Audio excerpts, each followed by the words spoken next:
Chapitre 1. La lettre impossible. La tempête faisait rage furieusement sur le toit de la maison. Villa les Genêts, un imposant manoir au bord du lac Léman, où la haute société suisse avait l'habitude de se retirer pendant les mois les plus chauds. Mais, en cette nuit d'octobre, le calme automnal avait laissé place à un vent implacable et à des éclairs qui illuminent par intermittence les vitres. Madame Madeleine Vernet, veuve d'un célèbre éditeur parisien et habituée des soirées littéraires, se tenait seule dans son salon de style Napoléon III, un châle de laine drapé sur les épaules et un verre de Xérès à la main. Les portraits de famille, les vitrines des premières éditions et les candélabres d'argent semblaient trembler à chaque rugissement du ciel. À 10 heures précises, sa gouvernante, la sévère Frau Linden, entra dans la pièce avec une enveloppe, à la main. « Une lettre, madame. Elle n'a pas de cachet. »« Une lettre ?» À cette heure-ci, Madeleine haussa un sourcil fin. « Qui l'a apporté ?»« Je ne sais pas. Il était par terre, juste dans le hall. » La porte était fermée. Intriguée, la veuve brisa le sceau. À peine eut-elle lu les premières lignes que son visage pâlit. Ses doigts tremblants laissèrent tomber la coupe qui s'écrasa sur le tapis persan. Mon Dieu! La lettre se lisait comme suit. « Chère Madeleine, n'ayez crainte. Ma mort n'est pas un accident. J'ai laissé des indices. Et vous, mieux que quiconque, saurez où chercher. La vérité n'est pas morte avec moi. Avec une affection éternelle, Henri Varnaud était décédé 3 mois plus tôt.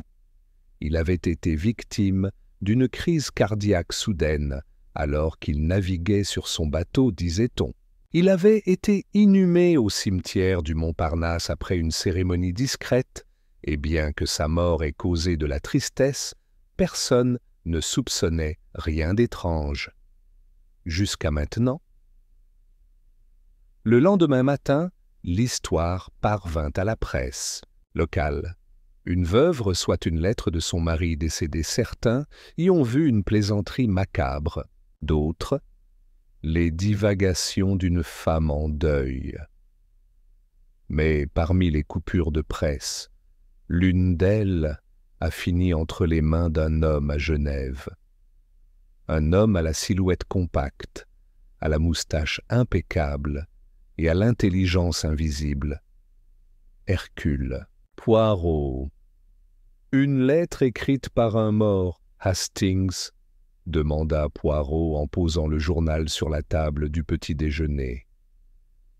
Ne trouvez-vous pas cela comme une irrésistible provocation intellectuelle, et probablement un faux, un mauvais coup peut-être, dis-je en sirotant mon thé avec scepticisme. Peut-être. Et pourtant, il y a quelque chose. Le cachet de la poste est absent. Le contenu est vague, mais volontairement suggestif. Un esprit veut être examiné. Poirot sourit, une lueur dans les yeux. Et si cet esprit a commis un crime, mon ami, alors il a aussi commis une erreur. Il suffit de le retrouver. 3 jours plus tard, nous sommes arrivés à la villa. Les Genêts là, veuve Varnaud, élégante malgré son deuil, nous accueillit d'un air tendu, mais digne. Elle nous escorta jusqu'au salon, où une légère tache de vin subsistait encore sur le tapis. « Monsieur Poirot, je vous demande pardon de vous appeler ainsi si simplement. Mais je ne pouvais ignorer cette lettre. Je reconnais l'écriture. C'est celle d'Henri. Indiscutable. » Poirot hocha la tête et scruta la pièce. Tout était en parfait ordre. Et l'enveloppe, je peux la voir ? Bien sûr. Il n'y a ni cachet de la poste ni adresse de retour. Juste mon nom, écrit à l'encre noire. Poirot le prit avec des gants et l'étudia comme quelqu'un écoutant une symphonie ancienne. Puis il leva les yeux. Madame, avant de continuer, une question. Votre mari avait-il des ennemis? Henri. C'était un homme brillant mais aussi sévère. Il avait des ennemis, certes, des auteurs désavoués, des collègues envieux, même des membres de sa propre famille qui lui en voulaient de sa fortune. Super. Alors, comme on dit dans les romans, nous avons des raisons de commencer l'enquête. Et avec un sourire presque provocateur, Poirot ajouta « Une lettre écrite par un homme mort. » Quel meilleur début pour un crime aussi tragique, psychologique? Chapitre 2. Les suspects de la bibliothèque scellée. Le villa. Les genêts îles émanaient d'elle une solennité ancestrale. Chaque recoin évoquait une vie confortable. Au milieu des lettres, des manuscrits reliés de cuir et des premières éditions signées d'auteurs célèbres. Poirot marchait d'un pas doux, mais déterminé sur le tapis du hall, contemplant les tableaux, les vases à fleurs, les jarres orientales, comme s'il attendait que quelqu'un lui adresse la parole. Madame Varneau conduisit Poirot et Hastings dans une pièce au plafond haut, où une cheminée crépitait sous un tableau sombre d'Henri Varneau, représenté avec une expression sombre et une montre de poche à la main. Mon mari passait la plupart de ses journées ici, expliqua la veuve. C'était son sanctuaire. Son univers résidait dans ses livres, dans ses lettres. Depuis sa mort, presque personne n'y est entré. Poirot s'arrêta devant une immense vitrine en bois. Et qui a accès à cette pièce? Juste moi et Monsieur Lemoine, son secrétaire personnel. Enfin, et notre majordome, Maurice, quand il faut faire le ménage, mais toujours sous surveillance. Où étiez-vous la nuit où vous avez reçu la lettre? Dans cette même pièce. J'étais monté me coucher tôt, mais un mal de tête m'a fait descendre, chercher le chéri. C'est là que je l'ai trouvé dans le couloir. Poirot hocha la tête, puis tourna son regard vers madame Varneau. Pourriez-vous, si cela ne vous dérange pas, rassembler toutes les personnes qui vivent encore dans cette maison ou qui étaient là le jour où la lettre est apparue? J'aimerais leur poser quelques questions simples. Madeleine Varneau acquiesça volontiers, et quelques minutes plus tard, 6 personnes étaient réunies en un demi-cercle parfait devant le détective belge, comme si elles assistaient à une représentation théâtrale où elles ne savaient pas si elles étaient spectateurs ou acteurs. Madame Élise Vernier, la belle-sœur du défunt, une femme au visage sévère, vêtue de deuil plus par habitude que par chagrin. Son regard exprimait non pas la tristesse, mais la réflexion. Julien Varneau, le neveu du défunt, âgé d'une vingtaine d'années. Étudiant en philosophie, il avait un air bohème et une expression quelque peu distante, comme s'il préférait se retrouver dans un autre siècle. Monsieur Lemoine le secrétaire, soigné, méthodique, avec une fine moustache et des lunettes rondes. Il organisait les manuscrits de l'éditeur depuis des années. Maurice, le majordome, la cinquantaine, le visage buriné, avec une loyauté inexpressive, presque robotique. Saint, Madame Linden, la gouvernante d'origine bavaroise, aux mains aussi rigides que des pinces de fer et à la voix aussi aiguë que sa démarche. Clotilde, la jeune fille nerveuse, aux mains agitées et aux yeux trop attentifs pour quelqu'un qui devrait passer inaperçu. Poirot les observa sans parler pendant quelques instants. Puis il s'adressa à chacun d'eux avec une courtoisie exquise, mais avec des questions pleines de perspicacité. « Où étiez-vous, Madame Vernier? À 10 heures du soir ce jour-là? Je lisais dans ma chambre. Un roman épouvantable d'un auteur moderne, plein d'obscénités et sans structure. Je n'ai rien vu ni entendu. Et toi, jeune Julien? Je me promenais dans le jardin. C'était la pleine lune, et j'avais besoin d'air. Le confinement est étouffant. Même si je suppose que personne ne peut le prouver, n'est-ce pas? Pas pour le moment, répondit Poirot avec un sourire amical. Monsieur le moine? Dans ma chambre, en train d'examiner des documents. J'avais travaillé toute la journée sur la vieille correspondance de monsieur Varneau. Je n'étais pas sorti de la nuit. Et toi, Maurice? Dans la cuisine, en train de nettoyer les verres de la salle à manger. Madame Linden peut le confirmer. Oui, répondit l'Allemande sans émotion. Je l'ai vu là-bas. J'ai moi-même préparé du thé pour madame avant de monter dans mes appartements. Poirot n'a pas oublié la servante. Clotilde. Et toi? La jeune femme hésita. J'étais à la laverie. Je suis rentré tard. Puis je suis monté. Je ne crois pas avoir vu quelqu'un. Poirot plissa les yeux. Merci à tous, merci de votre coopération. Juste une dernière chose. Connaissez-vous une copie de l'écriture de monsieur Varneau? Quelqu'un d'autre a-t-il la même écriture? Le moine leva la main avec précaution. Moi, j'imitais son écriture à l'occasion pour certains manuscrits dactylographiés. À sa demande, bien sûr, mais jamais à son insu. Un lourd silence suivit cette confession. Poirot se tourna lentement vers Madeleine Varneau. « Madame, votre mari a-t-il déjà mentionné avoir écrit quelque chose de personnel? Quelque chose qu'il n'avait pas l'intention de publier? Une sorte de confession, peut-être » La veuve fronça les sourcils. « Non. Pourtant, il y a quelques jours, j'ai trouvé son journal, vide. Les pages étaient arrachées. » Poirot n'ajouta rien. Ses yeux brillaient d'une intensité calculée. Hastings le reconnut instantanément, le moment où une graine de déduction a germé au plus profond de son esprit.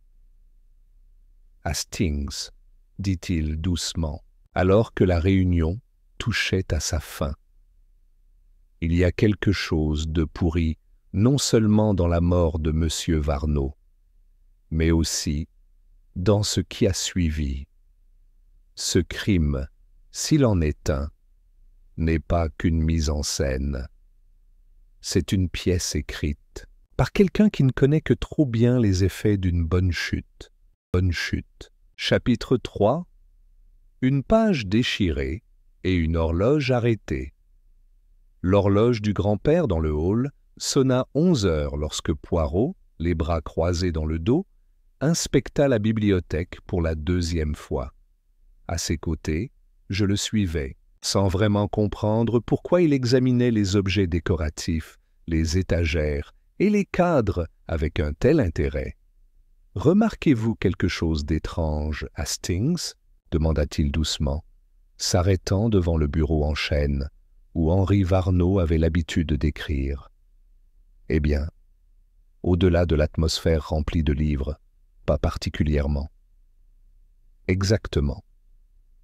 Et pourtant, il y a un détail qui chante. Comme un coq dans un couvent, dit-il en désignant l'horloge de bureau.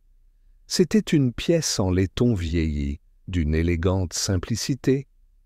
L'horloge, regardez, il est 3h47. Mais d'après madame Varneau, l'horloge était toujours à l'heure. Pourtant, personne ne l'a corrigé depuis la mort de M. Varno. Ne trouvez-vous pas curieux, Hastings, qu'un veuf aussi méticuleux, et Poirot a élégamment souligné le mot, laisse passer une horloge mal réglée devant le tombeau de son défunt mari? J'ai reconnu que le détail était important, même si je ne parvenais toujours pas à en comprendre le sens. Poirot ouvrit le tiroir du bas du bureau avec la délicatesse d'un chirurgien. À l'intérieur, soigneusement alignées, se trouvaient des lettres, des enveloppes vierges, un encrier avec une plume d'oie dorée et un carnet à couverture noire dont la bande de cuir était déchirée. « Le journal de M. Varno ?» demandai-je en me penchant en avant. Poirot le prit et le feuilleta lentement.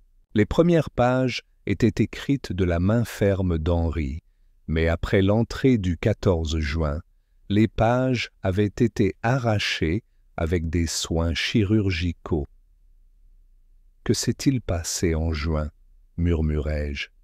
« La date exacte de sa mort, » répondit Poirot, « c'est-à-dire la prétendue crise cardiaque. Nous nous sommes arrêtés lorsqu'un léger bruit est venu du couloir. La porte s'est légèrement ouverte et Clotilde est apparue, l'air hésitant. « Excusez-moi, monsieur Poirot, c'est juste que... j'ai vu quelque chose cette nuit-là. » Poirot s'approcha d'elle doucement. « Oui, mademoiselle. Je ne voulais rien dire. J'ai peur de faire une erreur.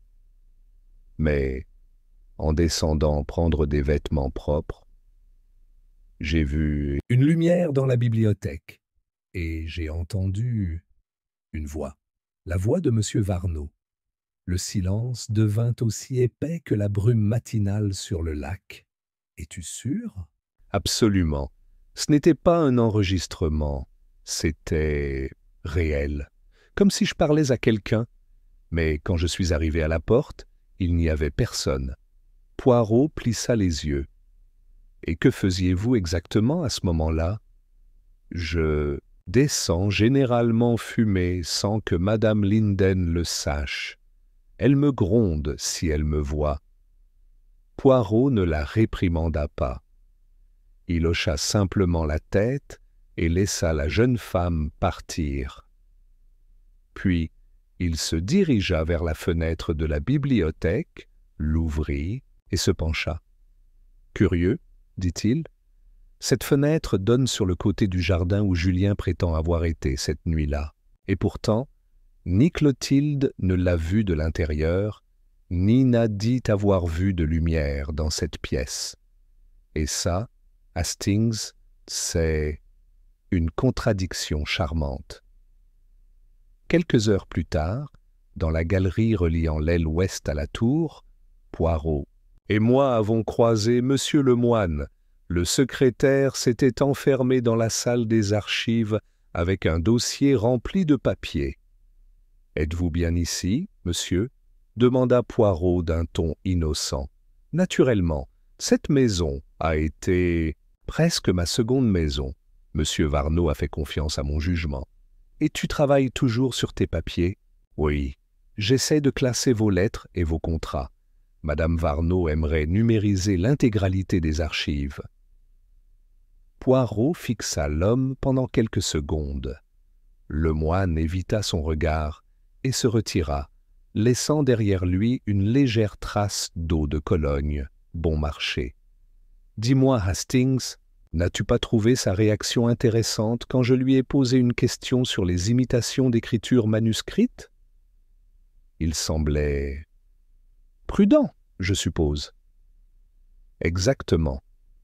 Et pourtant, il était le seul à l'admettre naturellement. Je soupçonne le moine d'en savoir bien plus qu'il ne le laisse paraître. Mais ce n'est pas encore le moment de le confronter. Ce soir-là, après le dîner, Poirot demanda à Frau Linden l'autorisation d'accéder à la petite salle de correspondance, où étaient conservées les lettres du défunt. Lampe de poche à la main, Il fouilla les tiroirs, les enveloppes et le papier à lettres, estampillé d'initiales dorées. C'est là qu'il a trouvé ce qu'il cherchait, une enveloppe adressée à un certain Dr R. Mével, clinique de Luçon. Jamais envoyé, daté de 2 jours avant la mort d'Henri Varnaud. Poirot l'ouvrit avec précaution. Cher docteur, je dois annuler mon rendez-vous du 16. On m'a fait comprendre que la vérité éclaterait bientôt et que mes jours seraient peut-être... Comptez. S'il m'arrive quelque chose, je chercherai parmi mes livres préférés. Il y a des choses qui ne devraient pas disparaître. H.V. Poirot ferma lentement l'enveloppe. Hastings, dit-il. Cette lettre, ce mot, l'horloge arrêtée, les pages déchirées, tout cela mène à une seule conclusion. Henri Varnaud savait qu'il allait mourir et il a laissé un message délibéré à quiconque avait les yeux pour le voir. Quelqu'un a essayé d'effacer cette trace, et ce quelqu'un est là. Chapitre 4. Le jardin où personne ne marchait. L'aube arriva avec un ciel gris pâle, comme si le lac Léman lui-même avait insufflé sa mélancolie à la terre. Poirot, cependant, était réveillé depuis longtemps. Je le trouvais dans la serre, tout habillé, examinant un pot de dés à coudre en or. « Tu jardines à cette heure-ci, Poirot ?» demandai-je, encore endormi. « Non, mon ami. » Observation. C'est très différente. « Regardez ici, » dit-il, en montrant l'arrière-cour. « Que remarquez-vous » L'herbe était humide de rosée et parfaitement entretenue.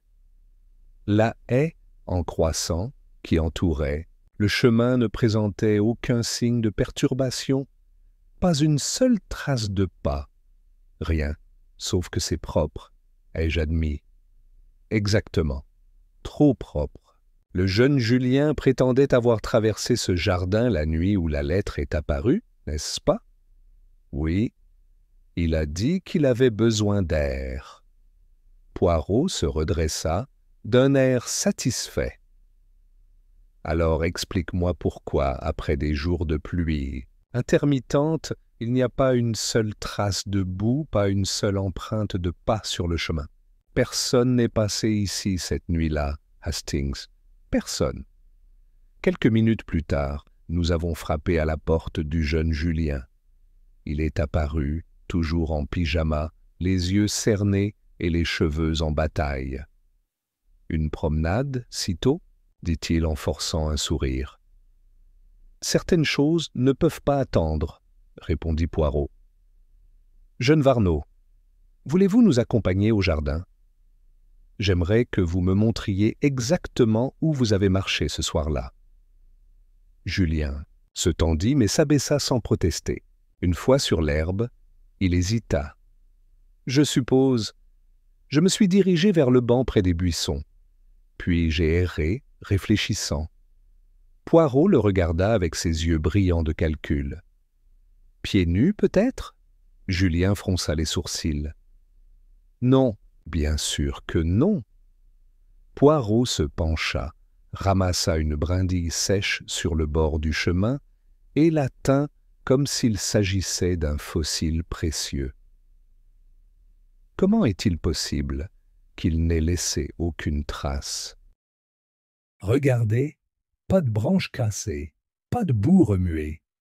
Tout est intact. Julien était nerveux. Il essaya de rire, mais son rire était faible. Vous insinuez que j'ai menti? Non, monsieur, je l'affirme. Tu n'es pas sorti dans le jardin cette nuit-là, mais quelqu'un était près de cette fenêtre et est entré dans la bibliothèque par là. Quelqu'un qui connaissait Henri Varnaud y aurait caché quelque chose. Julien pâlit. « Je n'ai plus besoin d'écouter ça, » murmura-t-il, et il retourna dans la maison, trébuchant presque sur ses propres mots. Poirot le regarda partir. Fascinant. Le mensonge de Julien ne prouve pas qu'il est coupable du crime, mais il prouve qu'il cache quelque chose. Et dans cette maison, Hastings, tout le monde cache quelque chose. Cet après-midi-là, Poirot demanda à accéder aux archives personnelles du défunt, une petite pièce de la tour nord où Henri Varneau conservait des manuscrits inédits. Frau. Linden lui remit la clé à contre-cœur. Monsieur Varneau ne laissait entrer personne d'autre, expliqua-t-il froidement. Même pas moi. Poirot alluma la lampe de bureau. L'air sentait le vieux papier et l'encre séchée. Dans un placard, il trouva plusieurs dossiers étiquetés avec des initiales et des numéros. L'un d'eux attira son attention. H.V. Perse. Ne pas publier. À l'intérieur se trouvaient des brouillons, des notes manuscrites et une lettre, froissée datée de février, signée par une personne nommée R. Le contenu était cryptique. « Henri, tu n'aurais pas dû faire ça. Ce que tu sais pourrait détruire tant de choses. Pense à Madeleine. Pense à ceux qui restent, R. Poirot. » Le lut en silence, puis le remit dans le dossier. Hastings, nous avons affaire à quelque chose de bien plus profond qu'un crime passionnel. C'est du chantage.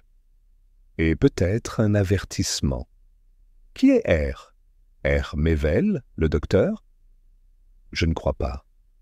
Le ton est personnel, presque intime, comme si l'auteur partageait un secret avec M. Varneau. Alors, l'un des présents, Poirot hocha la tête et ferma lentement le placard. Peut-être plus d'un. De retour au salon, Poirot réunit Madeleine, Élise, Julien et le moine pour une nouvelle série de questions. Cette fois, son ton se fit plus incisif. « Saviez-vous que M. Varneau écrivait un manuscrit secret ?»« Henri écrivait toujours, » répondit Madeleine. « Mais il ne mentionnait jamais rien de nouveau. »« Et toi, le moine ?» Le secrétaire s'éclaircit la gorge. « Il avait un projet dont il ne m'a pas parlé. Il m'a dit de ne pas le taper. Il a dit qu'il était trop important pour le confier à quelqu'un d'autre.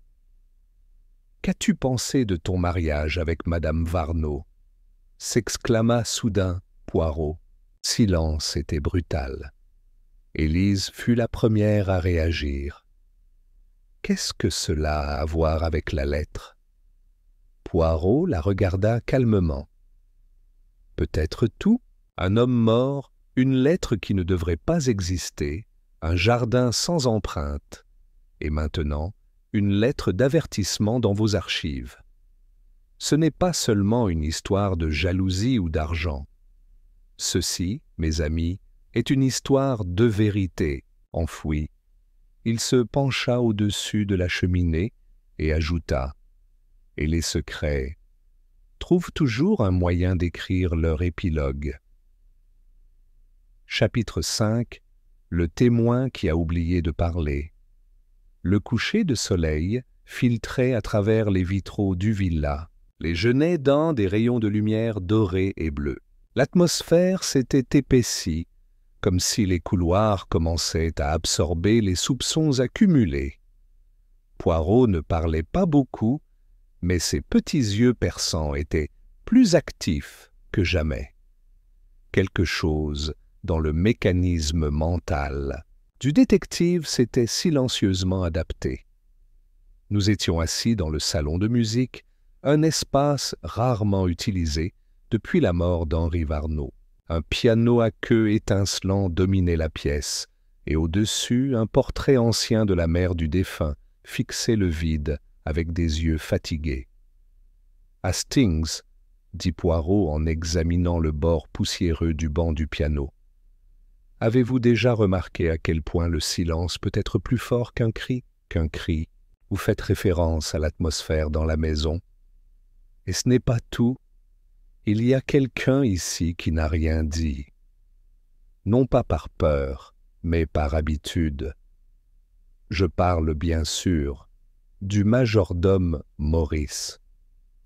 Je me souvenais que Maurice n'avait pas été interrogé, hormis quelques brèves réponses sur ses allées et venues la nuit de la lettre.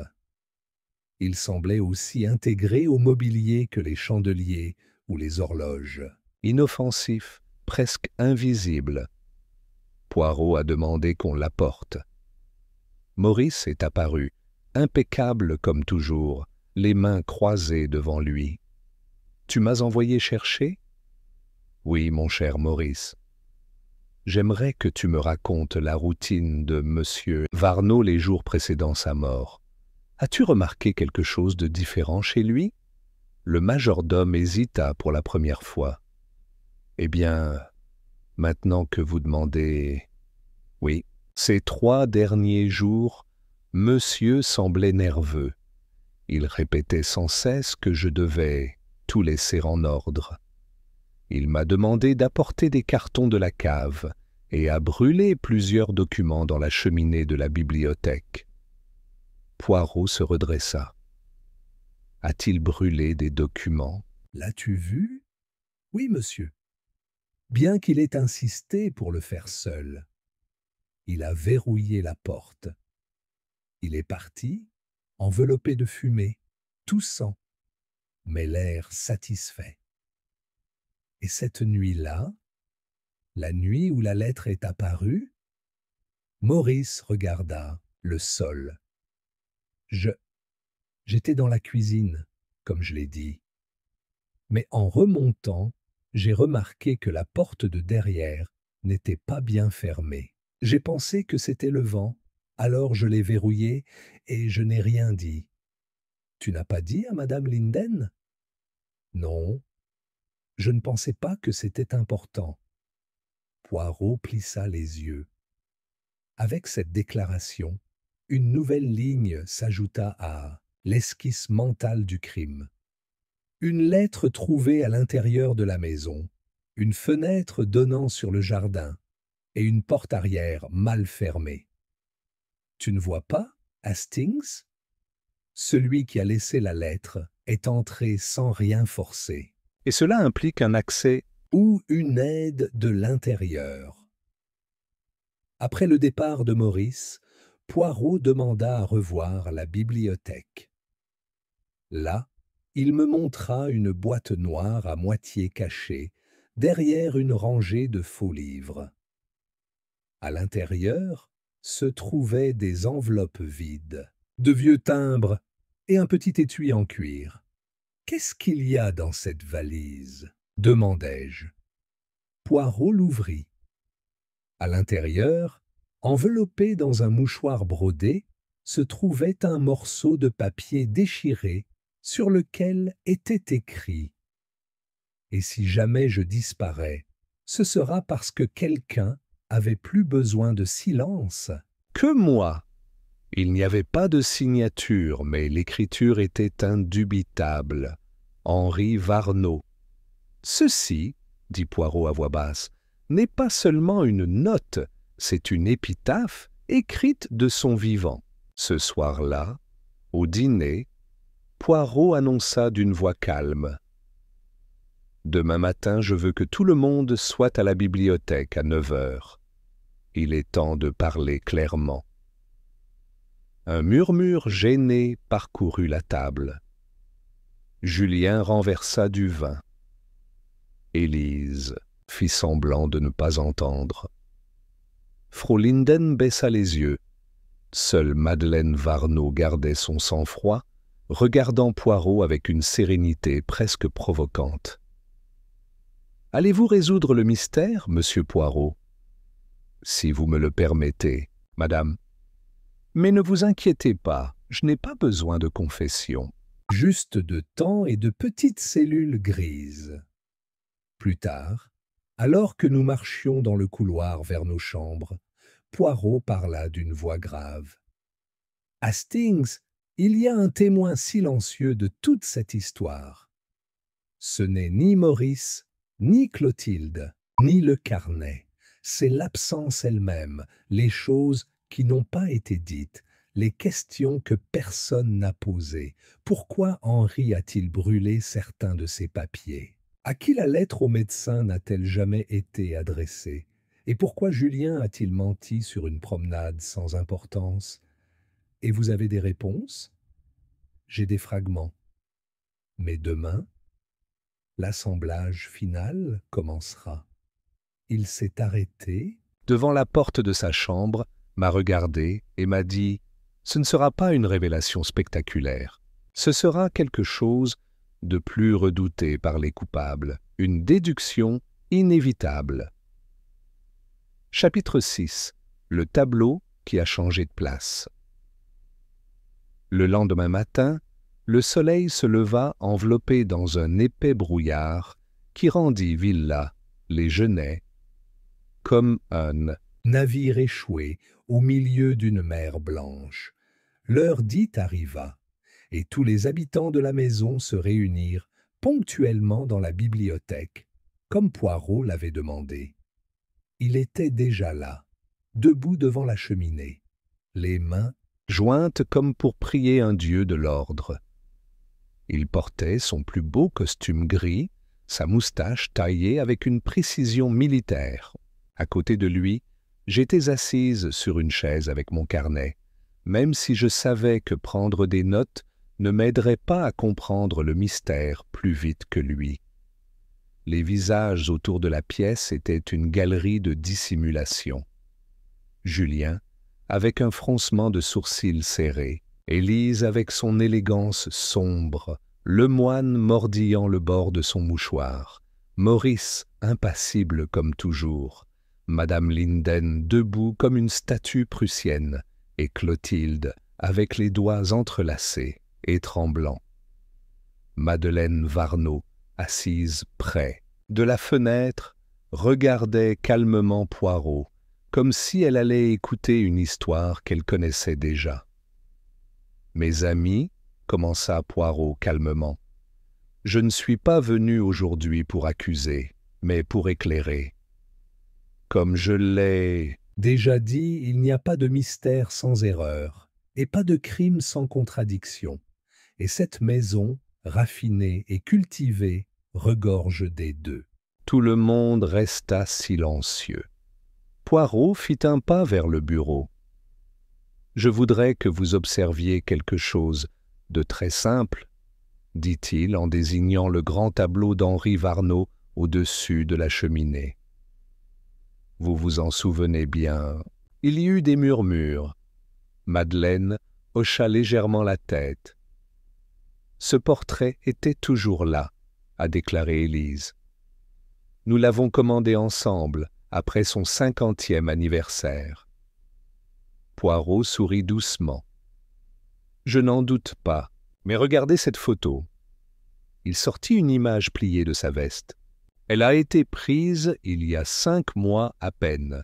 Regardez l'arrière-plan. » L'image, capturée lors d'une soirée littéraire organisée dans la même bibliothèque, montrait clairement que le tableau qui domine aujourd'hui la cheminée n'était pas là à l'époque. À la place, il y avait un tableau beaucoup plus petit, une nature morte.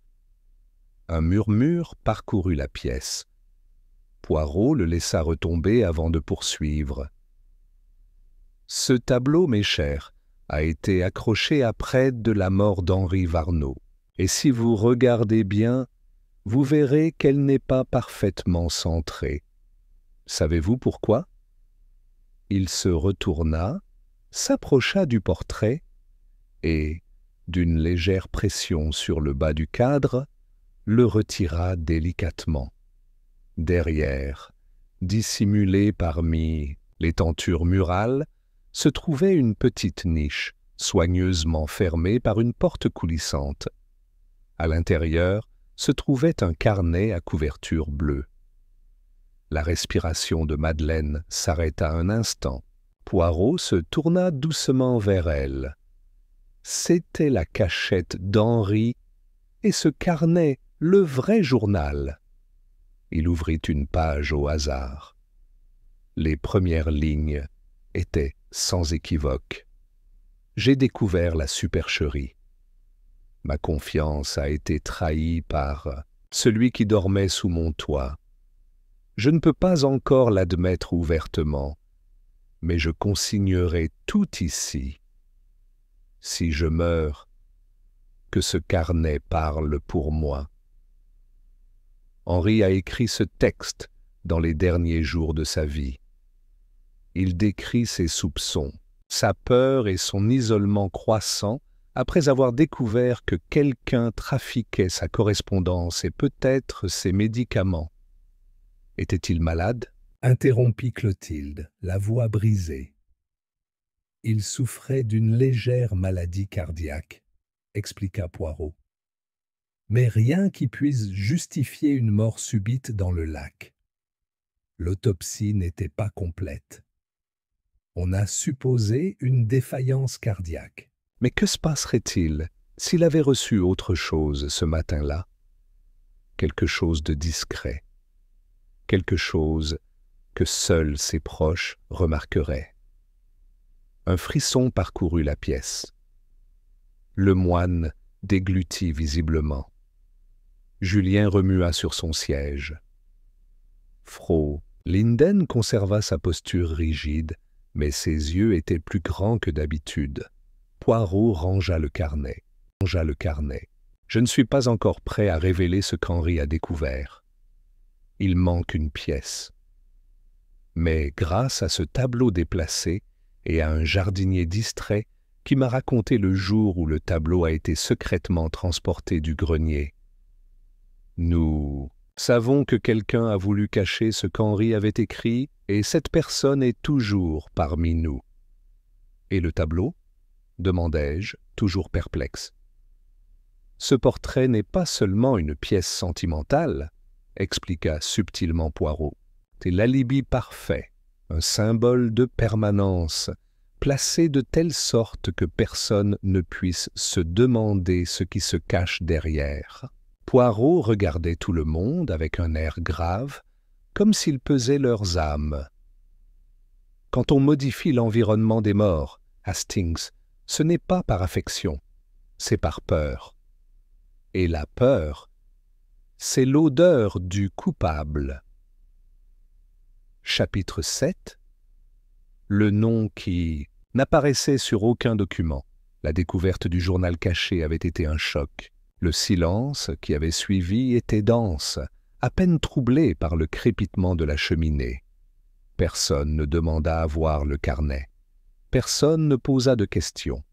Personne n'osa rompre le charme. Ce soir-là, Poirot ne dîna pas avec les autres. Il se retira tôt, son journal à la main, disant simplement qu'il souhaitait le lire en paix. Il n'accepta ni thé, ni bougie, ni compagnie. Moi, bien sûr, je restai éveillé, l'esprit en ébullition, essayant de déchiffrer ce qu'il avait lu. Au matin, je le trouvai dans le salon bleu, près de la baie vitrée, son carnet ouvert sur ses genoux. Il avait posé de petits marqueurs sur plusieurs pages. Son front était légèrement plissé, ce qui, pour lui, équivalait à une tempête mentale. « Hastings », dit-il en me voyant entrer. Le journal a commencé à parler. Tout n'est pas encore clair, mais il y a une absence qui crie. Savez-vous laquelle? Une absence? De quelle sorte? Des noms, répondit-il. Henri Varneau a tout noté méticuleusement. Date, lieu, humeur, et même observation sur les conversations. Mais il y a un nom qu'il évite d'écrire, une personne dont il laisse entrevoir l'identité, mais qu'il ne mentionne jamais, comme s'il savait que si ce nom était écrit, tout pourrait exploser. Je me suis assis, intrigué, et peut-on déduire qui c'était? Ah, Hastings, c'est là toute la beauté du jeu. Ah, inutile de le dire si nous suivons les traces de celui qui craignait d'être nommé. Écoutez ceci, il lut. Je ne peux plus me fier aux lettres. Certaines ont disparu. Les instructions que j'avais données à elle n'ont pas été suivies. Et Madeleine, elle ne voit pas ce qui se passe. Était là, mais elle dit ne se souvenir de rien. Véritable oubli ou faim? Je ne sais pas. Mais ce qui s'est passé à Lausanne il y a 5 ans, c'est ce que tout le monde craint. Lausanne, répétai-je. On n'a jamais parlé de cet endroit. Exactement.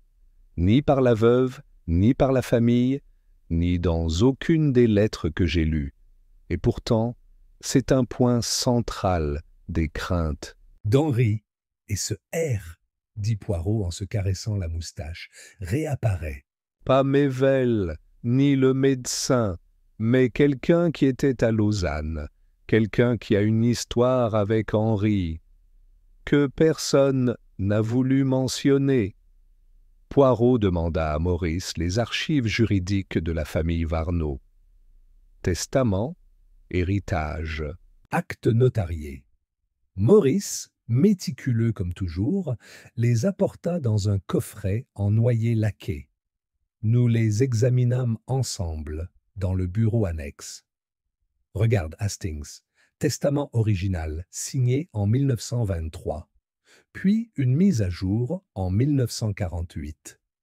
Et, Un autre, il y a 2 ans, léguant la plupart des biens à sa femme. mais remarquez, aucune mention de Julien, hormis une clause mineure. Et qu'est-ce que cela implique? Julien attendait un héritage qui ne lui avait jamais été formellement promis. Mais regardez ceci.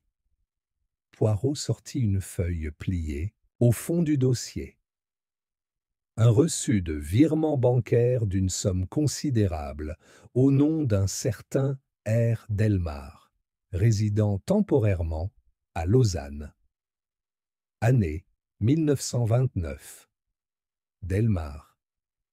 N'est-ce pas le nom de famille de la mère d'Élise? Je m'en souviens bien, mon ami. Mais voici ce qui est intéressant.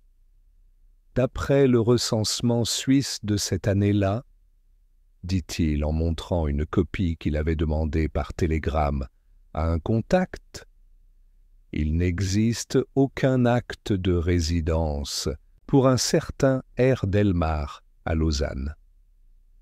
Je me suis penché en avant. C'était donc un faux nom?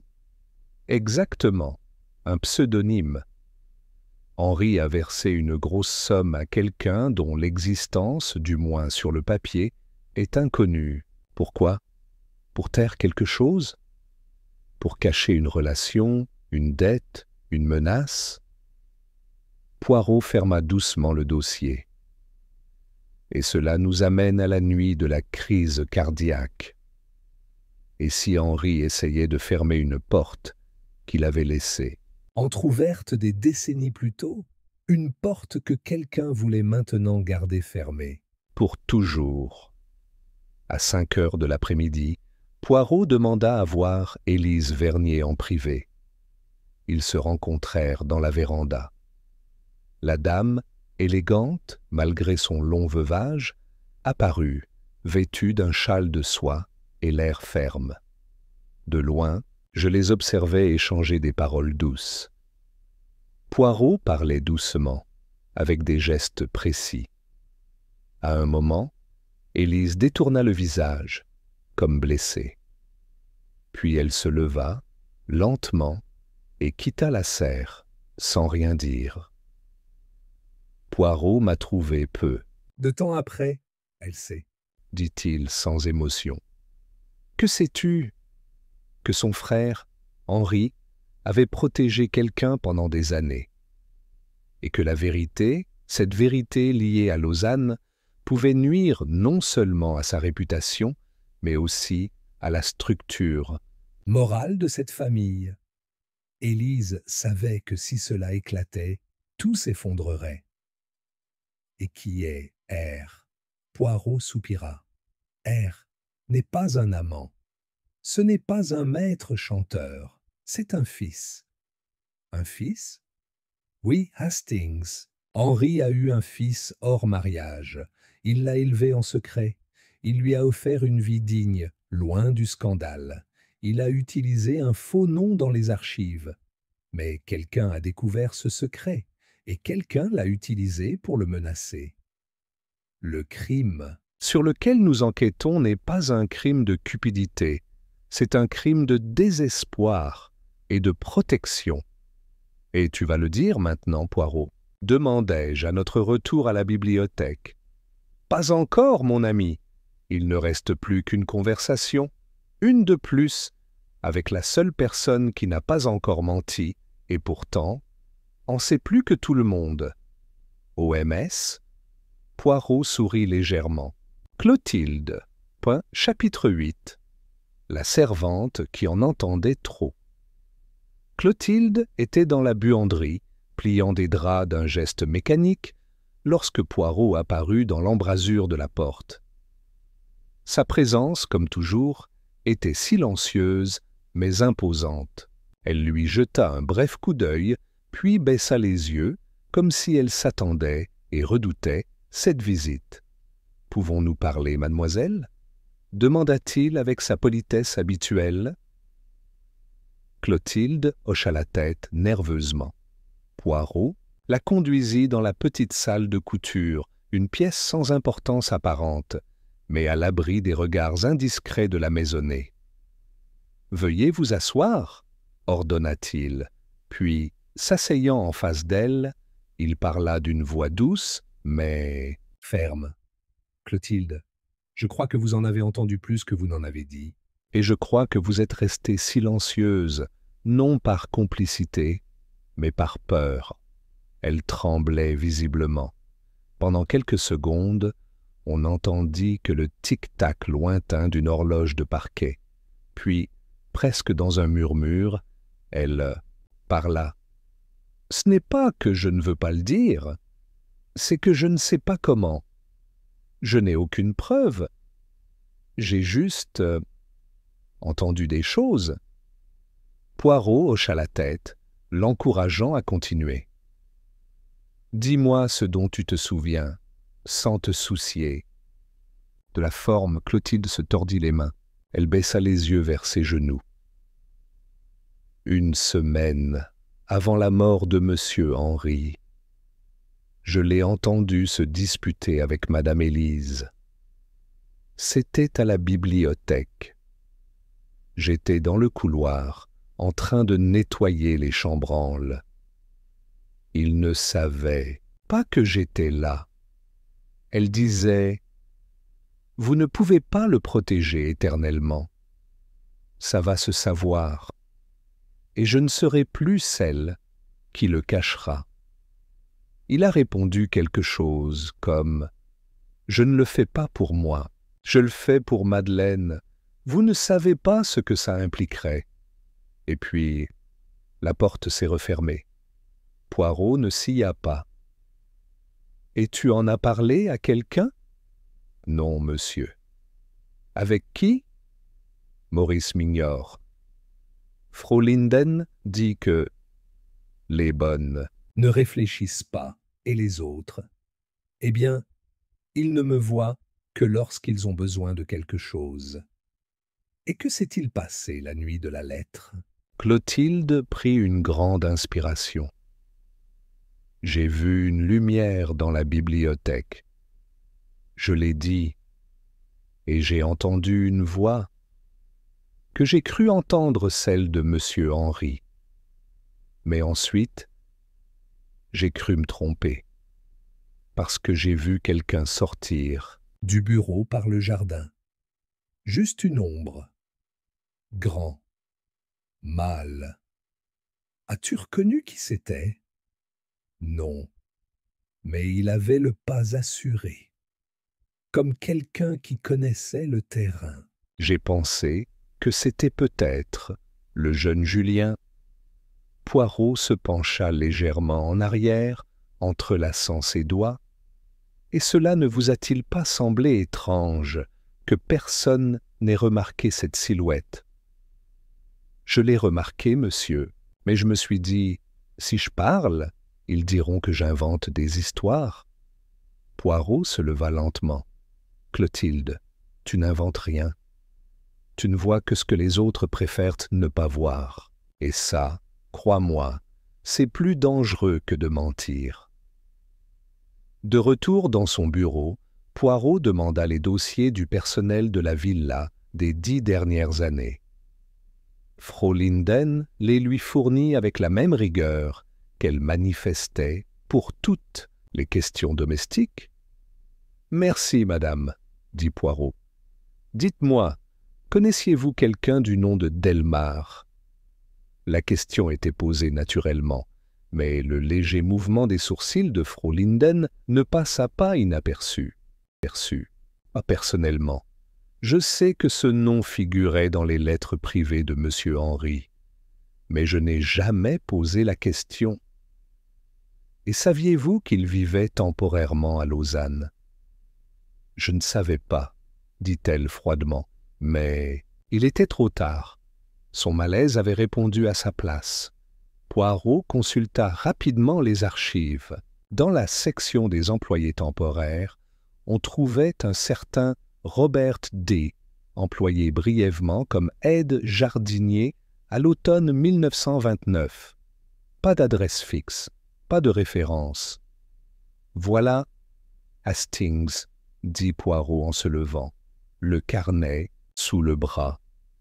Le nom qui ne figurait sur aucun document apparaissait précisément là où on l'attendait le moins, parmi les arbres du jardin. Robert D. pas Delmar, mais Delorme, son vrai nom. Changé, caché et protégé. Et qui est-ce? Quelqu'un qui était profondément lié à Henri, et pas comme un ennemi. Par le sang. Je restais silencieux. Poirot me jeta un coup d'œil et ajouta « Clotilde a vu la bonne ombre. » Mais elle n'a pas reconnu le visage, parce qu'elle ne connaissait pas l'histoire. Mais Madeleine, si, et Élise, et maintenant je la connais aussi. Alors, vous avez déjà le coupable? Poirot hocha gravement la tête.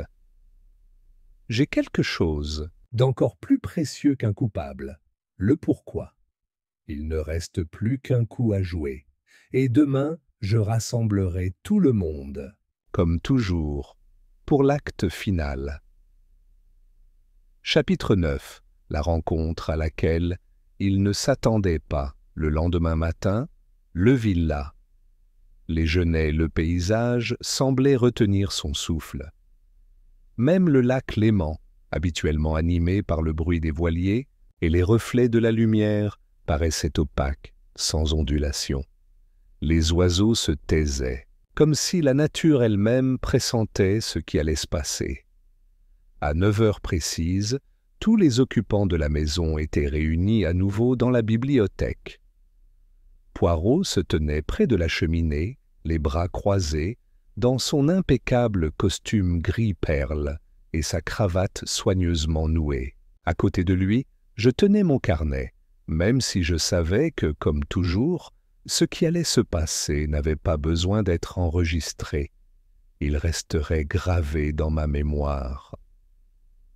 Le groupe était au complet. Madeleine Varneau, sereine, mais tendue, Élise Vernier, rigide comme une sculpture, Julien, pâle, les yeux noirs fixés au sol, le moine, agité comme un rat de bibliothèque pris au piège, Frau Linden, inexpressive, Clotilde, retirée dans un coin, et Maurice, le majordome, au visage de marbre. Poirot regarda chacun d'eux lentement, comme quelqu'un qui passe en revue un orchestre avant le dernier accord. « Chers amis et familles, commença-t-il, je vous remercie de votre présence. Cette réunion est nécessaire. » Non pas pour accuser, mais pour révéler pendant des jours, nous avons ruminé une lettre impossible, une mort suspecte et un silence qui a pesé plus lourd que n'importe quelle confession. Mais maintenant, la vérité a éclaté. Et comme toutes les vérités, elle est plus simple qu'il n'y paraît. Il s'approcha du bureau et y déposa 3 objets. Le journal caché d'Henri Varneau, la lettre adressée au docteur Mével et une photographie en noir et blanc d'un jeune jardinier au visage sévère et au regard fuyant. Je commencerai par l'essentiel. Henri Varneau n'est pas mort de cause naturelle. Il a été assassiné. Un murmure s'éleva, mais Poirot leva calmement la main. Ni par le poison, ni par la violence. C'était une mort par omission. Henri savait que son cœur était faible, mais il savait aussi qu'il prenait des médicaments. Quotidiennement. Quelqu'un avait remplacé ses pilules la semaine précédant sa mort. Non pas pour le tuer immédiatement, mais pour s'assurer qu'au moindre choc, son cœur lâcherait. Le jour de la supposée promenade en bateau, ce choc s'est produit. Julien se tendit. Le moine pâlit visiblement. Madeleine plissa les yeux. Élise ne bougea pas. Et ce choc fut émouvant. car ce matin-là, Henri Varneau reçut une lettre anonyme, écrite par quelqu'un qui connaissait son secret le plus profond. Une lettre demandant non pas de l'argent, mais le silence. Une lettre de chantage moral, signée d'une seule initiale. Poirot a soulevé le journal. Mais ce que cet auteur ignorait, c'est qu'Henri, sentant sa mort proche, commença à rédiger son testament moral. Ici, dans ce journal, où il révèle qu'à l'automne 1929, lors d'un voyage à Lausanne, il eut une liaison avec une jeune femme. De cette relation naquit un fils illégitime. Robert Delorme-Henry l'a reconnu en secret, l'a élevé à distance et, lorsqu'il a été en âge de le faire, l'a accueilli dans sa vie sous de faux noms. Jamais publiquement, mais toujours sous protection. Il regarda tout le monde. Le silence était total. Ce fils, il est revenu dans votre vie il y a 1 an. Il s'est présenté sous un autre nom. Il a cherché du travail à Genève. Henri l'a discrètement aidé, mais lorsque vous avez décidé de l'inclure dans votre testament, lorsque vous avez voulu dire la vérité, vous avez été accueilli par la peur. Quelqu'un dans cette maison a découvert le lien. Et cette personne a vu ce fils comme un risque. Non pas pour l'argent, mais pour ce que son existence révélait, l'image d'un Henri Varneau imparfait, humain et faillible. Poirot regarda directement Élise. « Tu le savais? Tu connaissais la mère de l'enfant. C'était ton amie à Lausanne. Et tu n'as jamais avoué cette erreur. Tu ne te l'es jamais pardonnée. Non pas parce que tu étais immoral, mais parce qu'Henri avait détruit l'image que tu vénérais. Et quand Robert est réapparu, tu as compris qu'Henri était prêt à tout cracher. Élise ne répondit pas. Elle gardait les yeux fixés au sol. Mais son visage était devenu blême, immobile comme un masque en plâtre. Mais vous n'avez pas agi seul. Poirot se tourna vers Julien. Monsieur Julien le savait aussi. Il a trouvé le journal. Il l'a photographié. Il a appris qu'il ne figurait pas dans le testament et s'est senti trahi. Peut-être pensait-il que ce jeune homme inconnu venait lui voler sa place. Et quand ta tante Élise t'a parlé de la lettre, anonyme, tu n'as pas protesté. Tu ne l'as pas écrite, mais tu as permis qu'elle soit remise. Julien serra les poings. Je ne l'ai pas tué, non. Mais il s'est tu alors qu'il aurait pu l'empêcher. Et l'omission tue aussi. Poirot prit une profonde inspiration, puis désigna la photographie. Robert Delorme n'est pas là aujourd'hui, ils l'ont recherché. Ils l'ont forcé à fuir sous des menaces voilées. Mais il a laissé quelque chose derrière lui. Une lettre adressée à Henri qui n'a jamais été livrée. Je l'ai retrouvée au fond d'un carton oublié. Il vous remerciait pour tout et vous disait qu'il ne voulait rien d'autre, juste votre nom. Il se tourna vers Madeleine, son ton plus doux. Et vous, madame, vous le saviez aussi. Peut-être pas dès le début, mais vous le pressentiez.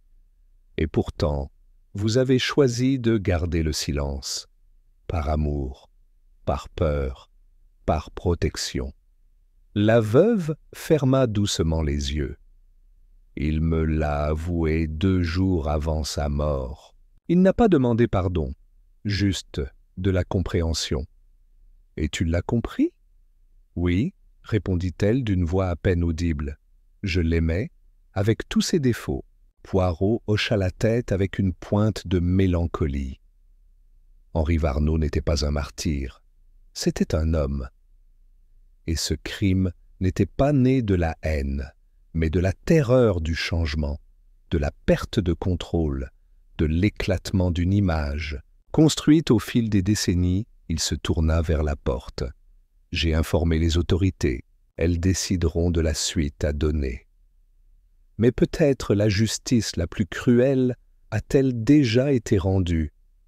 Henri est mort, en sachant que sa vérité ne survivrait pas intacte. Et vous vivrez en sachant que c'est votre silence qui l'a tué. Chapitre 10, épilogue à l'encre bleue. La bibliothèque se vida peu à peu. Personne n'éleva la voix, personne ne pleura. C'était comme si les paroles de Poirot avaient désarmé une machine interne que chacun, d'une manière ou d'une autre, avait contribué à faire fonctionner pendant des années. Le masque de la dignité, du respect, de la famille, s'était fissuré à jamais. Madeleine Varneau fut la dernière à partir. En passant devant Poirot, elle le regarda sans rancune, seulement avec une tristesse résignée. « Merci, monsieur Poirot, de ne pas en faire un scandale, de ne pas l'avoir gâché plus que nécessaire. » Poirot s'inclina doucement, comme un prêtre accordant une confession finale. « Madame, je ne suis pas venu pour détruire, seulement pour révéler ce qui pesait déjà dans l'air. Et ce qui pèse finit par tomber. Le lendemain, Poirot et moi étions assis au bord du lac, sur un banc de pierre surplombant l'eau calme. Le ciel était gris mais serein, et le silence semblait différent, comme si le paysage avait libéré quelque chose de prisonnier. « Et maintenant ?»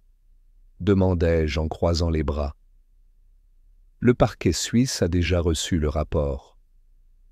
Il sera probablement classé pour homicide involontaire.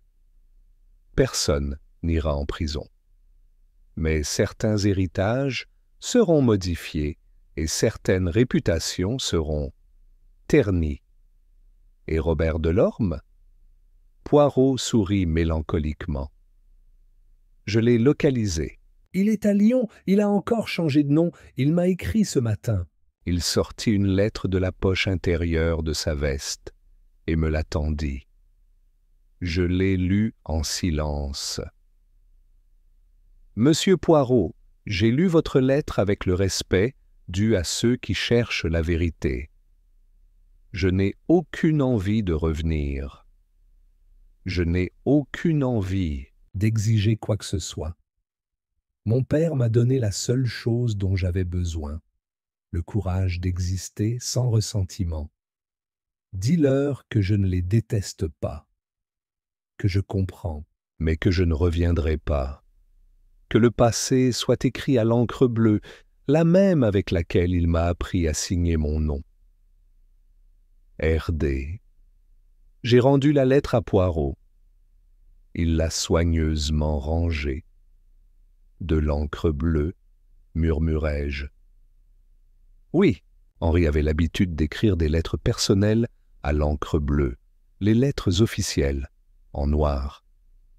C'était sa façon de distinguer l'intime du professionnel. Des petits détails, mon ami, comme toujours. Alors l'affaire est close. Poirot se leva et épousseta doucement son manteau. Fermé à la loi, mais pas à la conscience de ceux qui restent dans le villa. Les Genêts-ils survivront dans les échos de ce qu'ils n'ont pas dit.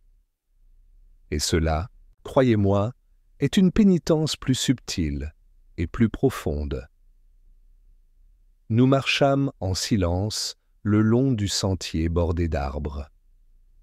Arrivé au portail, Poirot s'arrêta. « Hastings, savez-vous pourquoi cette affaire m'inquiète plus que d'autres ? Parce qu'il n'y avait pas de sang, il n'y avait pas d'armes, il n'y avait que la peur que la vérité remplace un mensonge confortable.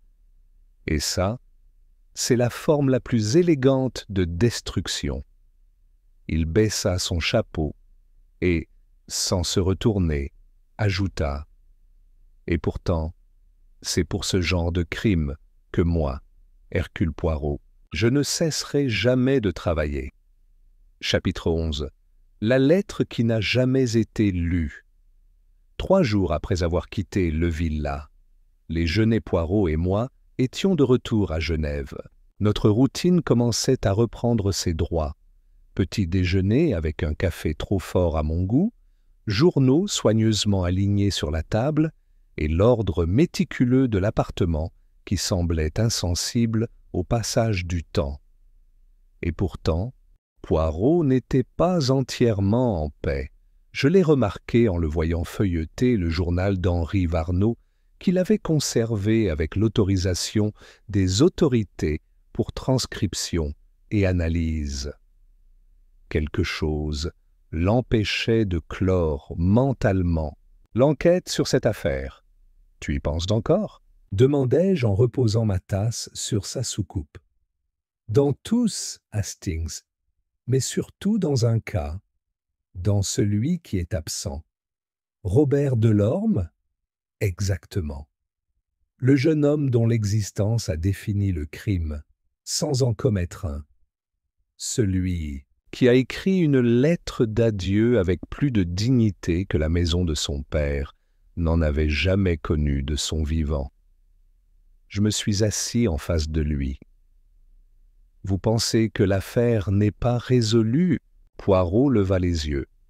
Son expression n'exprimait pas le doute, mais l'introspection. « Résolue, oui. Fermée, pas tout à fait. Car hier, en relue la dernière page du journal d'Henri, j'ai remarqué un pli au dos de la couverture, un compartiment caché, et à l'intérieur, il y avait une lettre. D'un geste solennel, il sortit une enveloppe décolorée par le temps. Elle n'était pas scellée. Il l'ouvrit délicatement et me tendit la feuille. C'était une lettre écrite à l'encre bleue. L'écriture était ferme, élégante, reconnaissable, Henri Varneau. « Robert, si vous lisez ceci, c'est que j'ai échoué dans ma tentative de vous révéler ce que vous méritez de savoir dans la vie. Pardonnez-moi ma lâcheté. Pardonnez-moi mon éloignement. J'ai vécu un pied dans le prestige et l'autre dans la honte. Et les deux sont devenus des prisons. Je ne t'ai jamais donné mon nom complet, mais tu étais mon fils dans chaque décision silencieuse, dans chaque virement, dans chaque lettre sans adresse de retour. Je sais que Madeleine te comprenait sans avoir besoin de preuves, et qu'Élise, elle n'y parviendrait jamais. Elle vivait accrochée à l'image d'un frère pas d'un « homme, s'il m'arrive quelque chose, ne réclame pas justice ». Réclame la liberté, la tienne.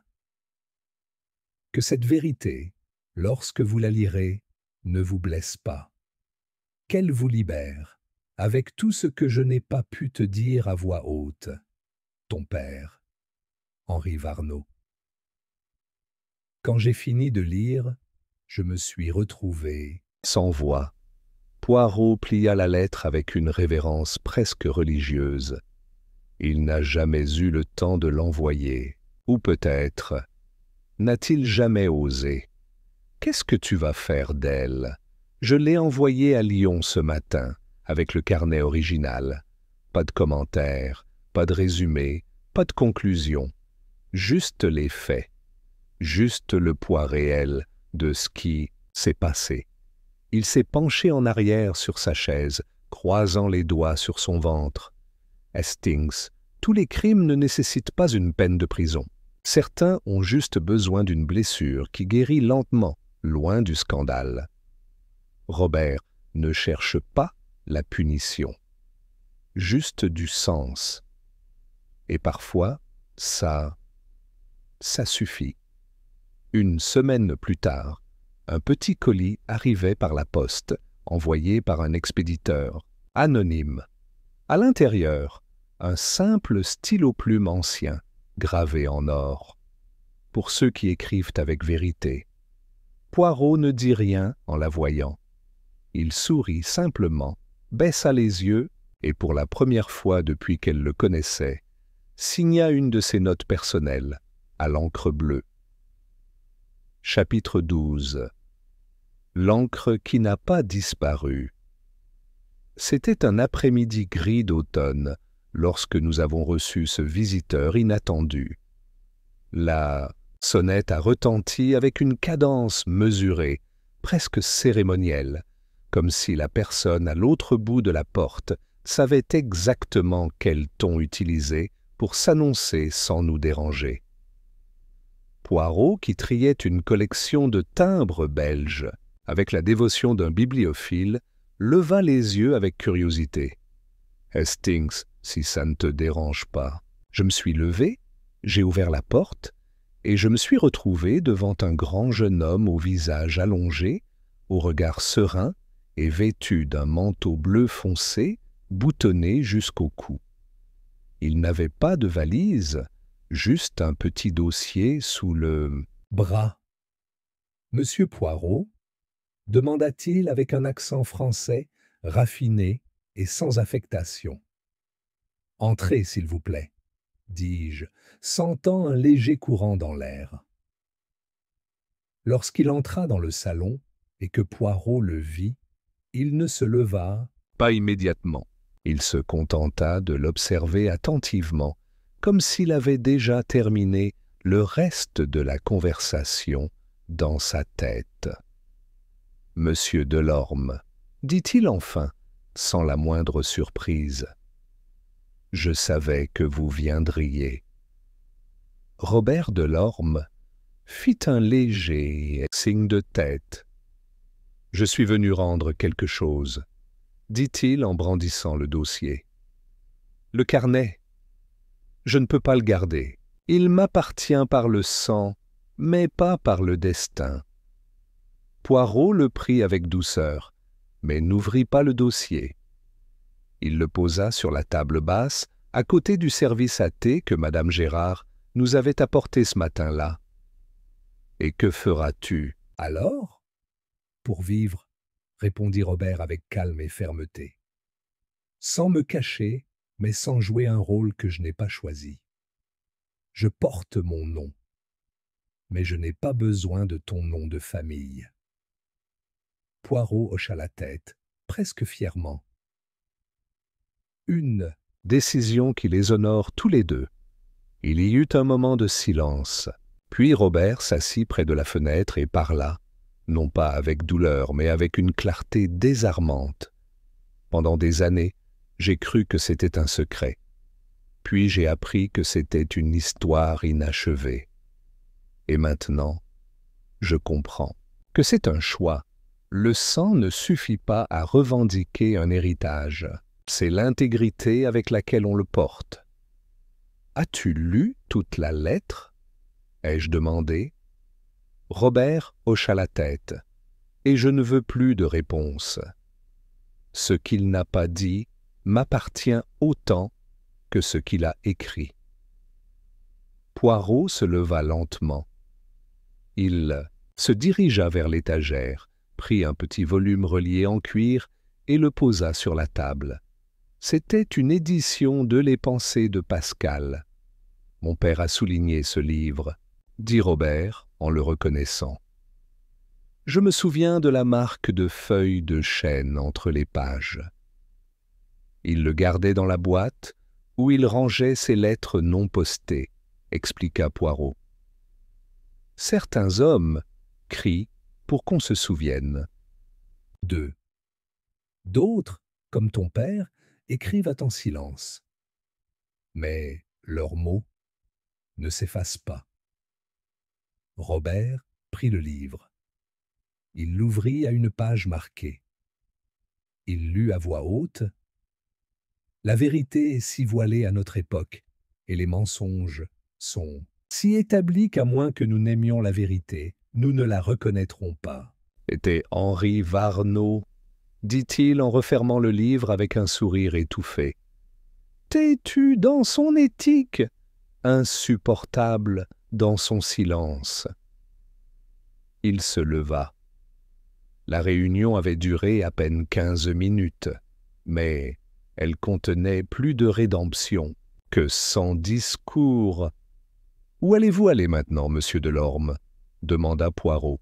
« À Lausanne, sans rien chercher, juste pour voir le lac de l'autre côté. » Il lui tendit la main.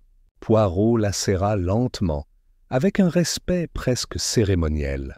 « Bonne chance, monsieur.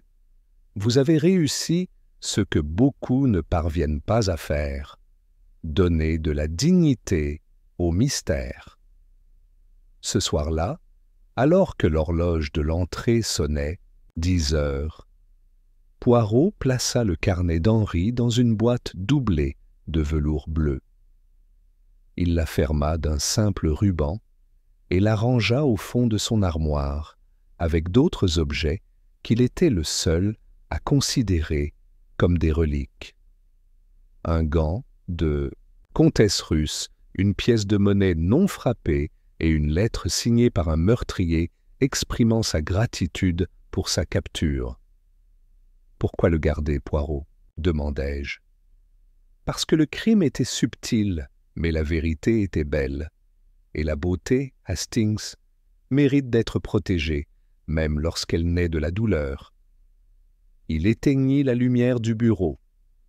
La nuit à Genève était calme, mais dans ce calme flottait la certitude que tout ce qui était caché ne devait pas être révélé, juste assez pour que justice soit faite. Chapitre final. La vérité écrite à voix basse. Le villa.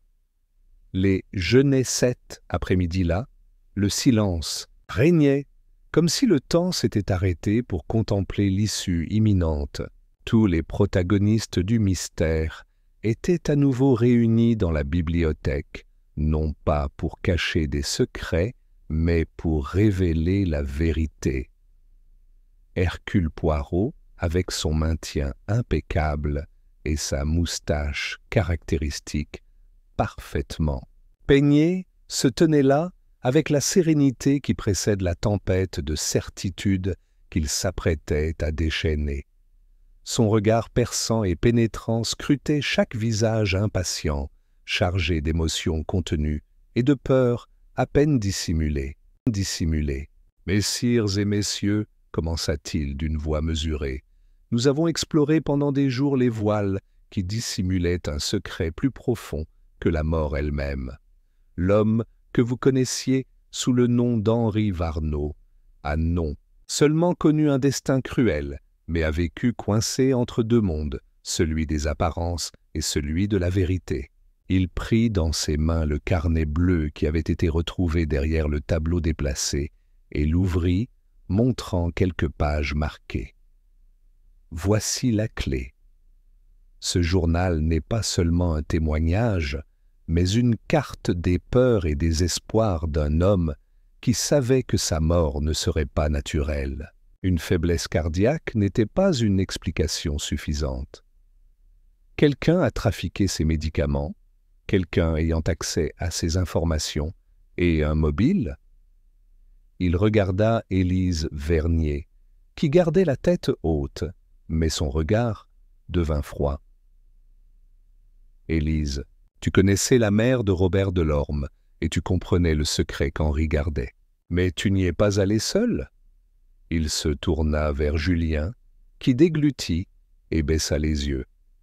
« Julien, ton ressentiment ne concernait pas seulement l'héritage, mais aussi la trahison que tu ressentais envers un frère inconnu. Cependant, le véritable coupable a cherché à exploiter ce ressentiment pour dissimuler son crime. » Poirot s'approcha de Madeleine Varnaud.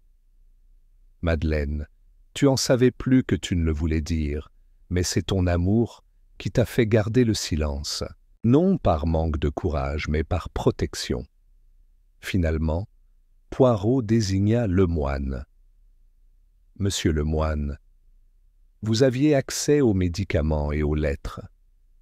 Votre alibi semblait impeccable, mais la peur vous a trahi. C'est vous qui avez substitué les pilules assurant la mort d'Henri sans aucun soupçon.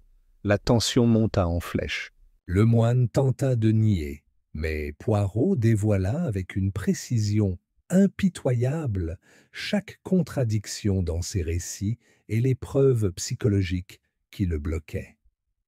Son objectif, poursuivit Poirot, était de protéger sa position et d'empêcher que la vérité sur Robert Delorme et les complications familiales ne soit révélée.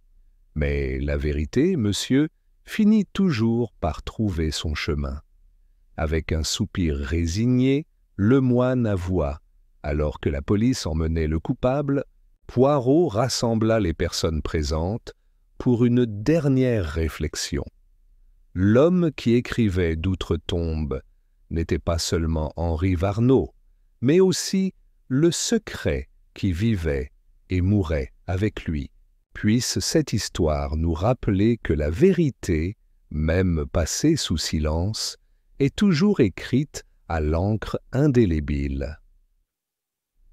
Poirot se tourna vers moi et, avec un léger sourire, conclut.